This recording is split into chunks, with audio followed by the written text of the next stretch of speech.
Growing up, I suppressed my emotions because I thought that feeling sad or upset meant that I was weak. I also hated conflict, so I would dismiss any feeling of hurt in order to keep the peace. However, I soon realized that this was not healthy. And I realized I did this for so long. Eventually, I had become numb to life and to emotions, to the point where I actually couldn't experience happiness and joy to its fullest. Everything became dull. And eventually, God made me realize that emotions are good, all of them, and that I need to feel them to really live.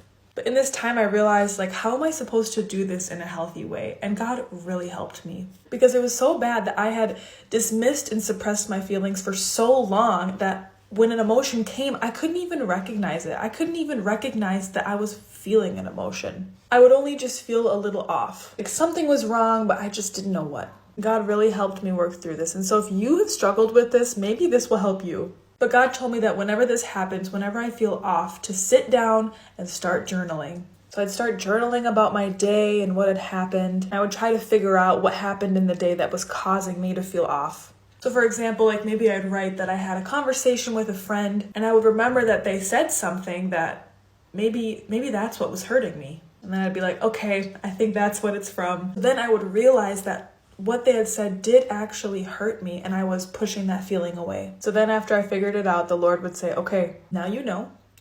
Now let yourself feel hurt. Not to be controlled by it, but allow yourself to feel the rightful emotion. Then from there, I can heal from it.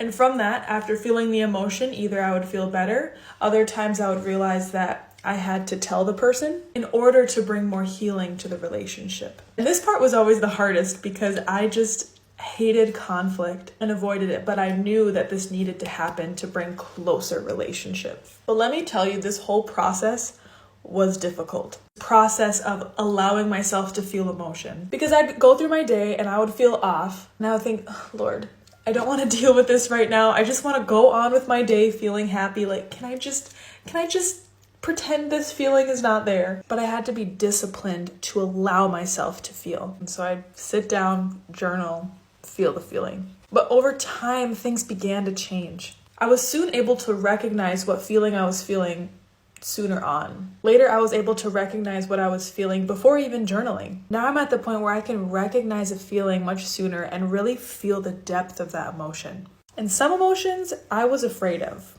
The biggest one being anger. Because to me, if I felt anger, it meant that I had lost control. I was afraid to be angry because that means I can't control myself or my feelings. And I remember after years of going through this process with my emotions, there came a time when I felt so angry at something, and rightly so, I actually reacted in the moment with my anger, which I have never done. I actually completely shocked myself in the moment. I was because of the fact that I had felt this surge of anger and actually expressed it. Normally I would just stuff it down and never feel it. And again, I'm not saying anger is good. We shouldn't be controlled by our anger, by our emotions, but it's still good to express them in a healthy way. Sadness, anger, whatever it is, the emotion itself is not bad. We just don't want to be controlled by it, but we also don't want to ignore it. So if you have dealt with the same thing, find a way to help you feel those emotions. Go through it with the Lord. Allow Him to come so close and help you experience the emotion and then heal from it.